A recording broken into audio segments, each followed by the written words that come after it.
Labas, kaip gyvenimas. Pavogė mano dviratį, gal galėtum padėti? Gerai, kadangi draugas su ką tik baigiau misiją, to bylą aš į eilės pradžią pranešiu. Okay. Ir paprašysiu kolegos pagalbos. O pas tave ten brangiai? Nu, kaip draugui galėsiu padaryti žmogų.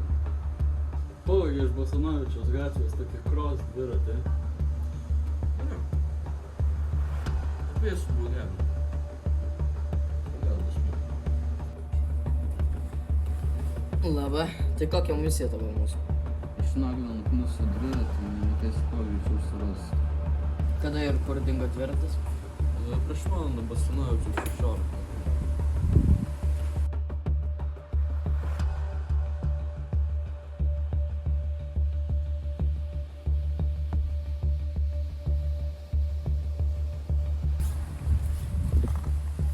Labą dieną.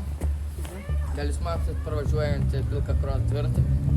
Tai mačiau žmogų, kuris atsėdo ant dviračio ir nuvažiavo. Kaip jūs susidraudėte? Jisai buvo su baltais plaukais ir su neoniniais lankais.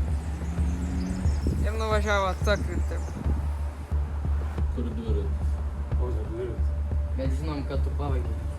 Žinok, jeigu išsisakinėsi, bus blogiau. Na gerai, aš pavogiau tą dviratį, bet man reikėjo pinigų.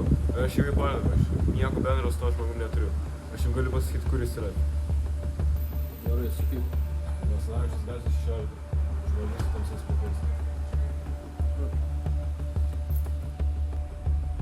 Mes jau čia buvom. Tas žmogus ir sakė, kad aš pavogsiu. Aš sakau gerą užsakymus, gerų pinigų atlyginimą. Gerai, supratom.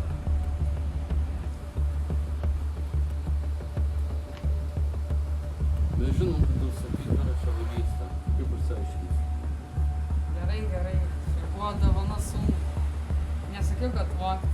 Tai vadinasi, tu paskatinai vagystę. Tai irgi atsakomybė. Mes tą suėmam už galimą vagystę. O, ten tas vagis!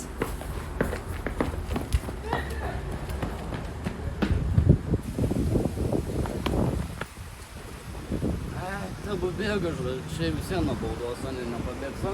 Tiesa.